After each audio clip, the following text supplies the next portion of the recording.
Everyone, welcome to this week's Addington News. Darren Williams off the back of an excellent night last week, over $1 million in turnover and some cracking contests on the track. You know, it was a really good night. The turnover was really pleasing. Quite a few people on course, just a wee bit of confidence coming back, people coming onto the property, which is great.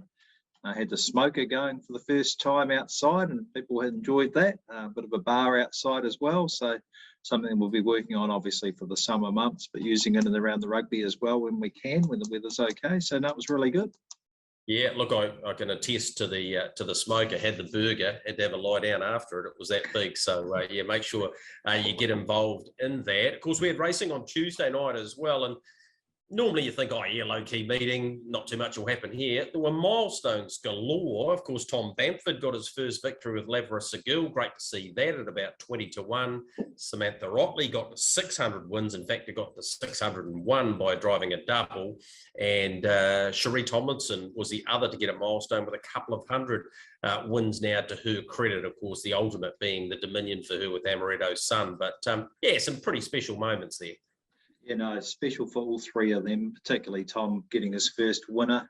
He was pretty excited. The girls were excited as well. They've done a great job, and Sam Otley, she'll be moving towards chasing down Nikki Chilcott as the leading female driver of all time in New Zealand. So look, she's on target to do that. Although Nikki's still driving winners, obviously, but Sam certainly has volume.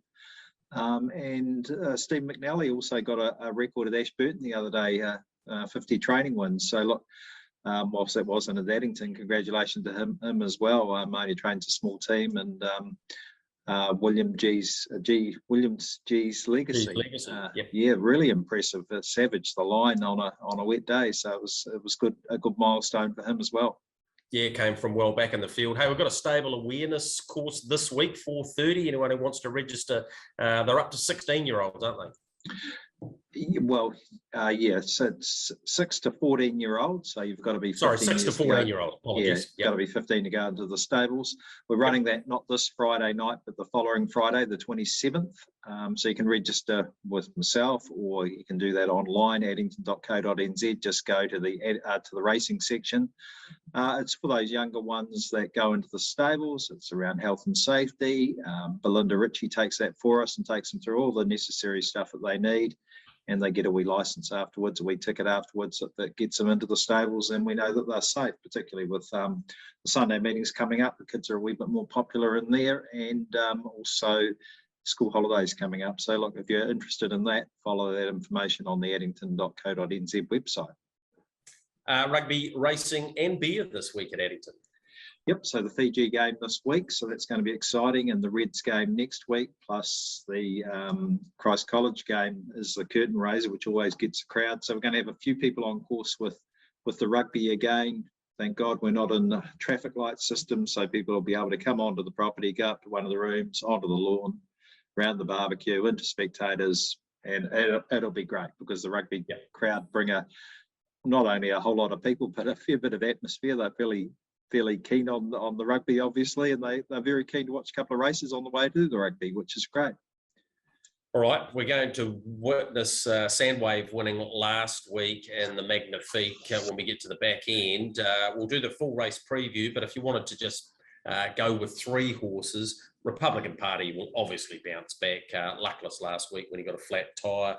I thought Royal Dell was a really good chance at race number 6, and another trotter I liked was Mataderos. I think he'll take all sorts of beating, only off the 30 metres. So Royal Dell's in race 6, and I think Mataderos is in race 7. So there's 3, Darren, but we'll get into the 10 races, kicking off at 5:23. Yeah, the IRT, Your Horse, Our Passion Trot, 2600. We've actually got 7 standing start races this week, which are a wee bit unusual for us, and only 3 mobiles. So just take note of that. So 5:23, race 1. Yeah, I think Blinken Bones was excellent last week. Fresh up, took on a really handy field behind Harold Smith and wasn't that far away. Wouldn't need to improve much to be right in this. Ruakaka is obviously capable of winning way more races than what he has thus far. He's only had the handful of starts though, and I did note that Bob Butt's got him here in a fresh condition. So whenever he does that, seems to have them in very good form and ready to go a race. Murano was a last start winner.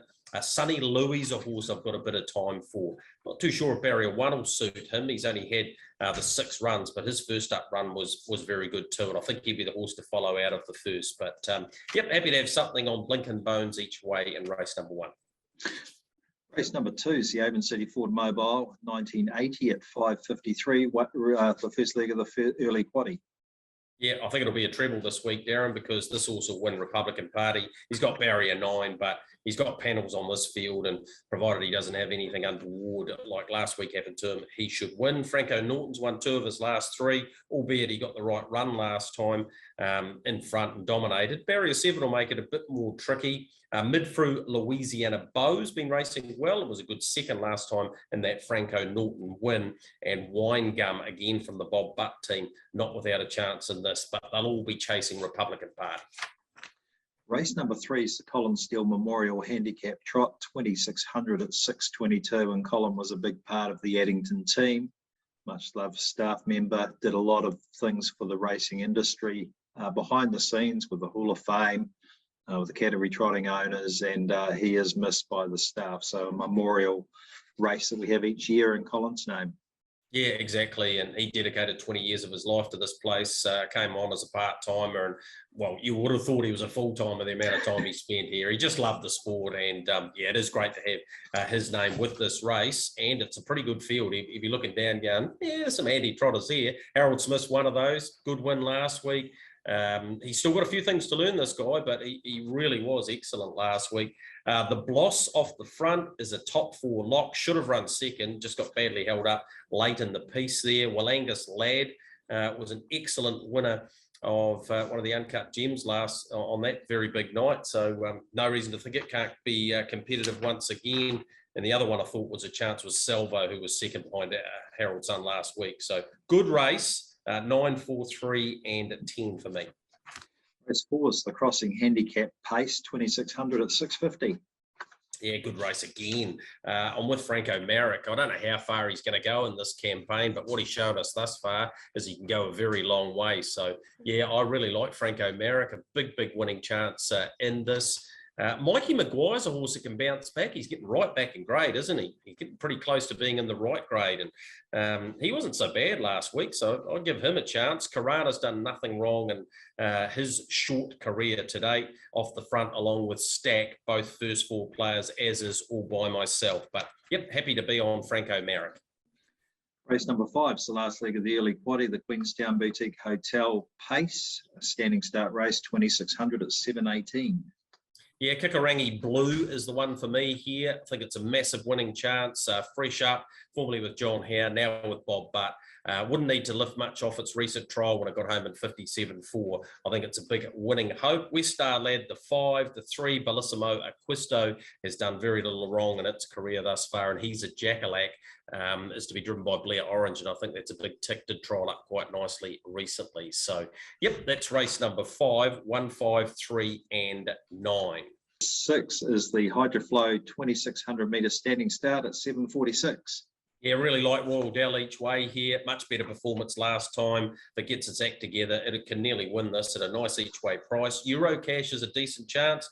2 placings behind Martha Stewart and Harold Smith will have it ready to run here. Franco Yorick got a win last time. Didn't win by much. Probably needs to lift off that. And the Legal Alien just keeps flying and it'll go another good race. 8, 2, 4, and 6.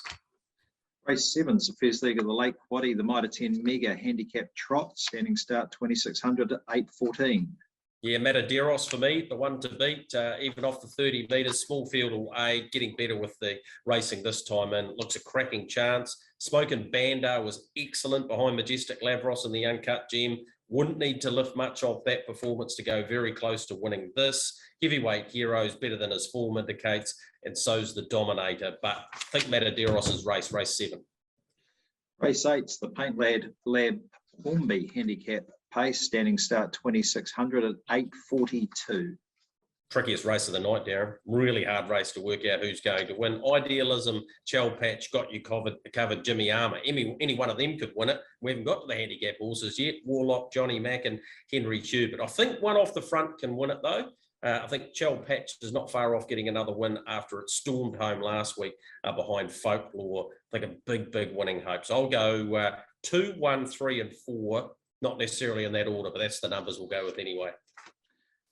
Race number 9 is NZB Standardbred Fillies and Mares Mobile, 2,600 at 9.10. And there's one really worth noting here, Greg. Maybelline, her time equivalent for her last start when she ran 4th was almost a second quicker than the winner.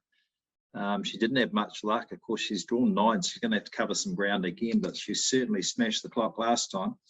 Yeah, she did, and she's racing in superb form. Big win beating Republican Party at her previous start. She's got a great chance, but it won't be easy for the white pair, Maybelline at 9 and Better Start at 10. So it'll be tough going for them. Cheezel can bounce back and get a win, a well-deserved win. Got a nice barrier draw to operate from, so give her a great chance.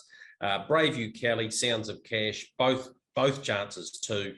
Better Start and Maybelline. So 5, 7, 10, and 9, but best race of the night, race 9. Race 10, as it usually is the First Direct Taxis Mobile, 1980 at 9:38. Yeah, happy to be each way the Coleman here. Big win first up, excellent run it was, and was good last time behind Lovestruck, who's a really nice filly. Take it out, the 9 over the 10, Daisy Duke, absolutely racing well. Inside second row draw won't be easy from there. Casino Action, the 8, and the 5 Cab Callaway. But good race the last, but I think the Coleman can win its share of races. We're going to leave you with Sandwave and the really enthusiastic owners making a hell of a lot of noise last week, which is tremendous to see. He's a good horse going in the right direction for Nathan Williamson. We want to see you in spectators after the races. Spectators always open for a couple of drinks. There'll be a few rugby crowd in there with some other games and things on as well.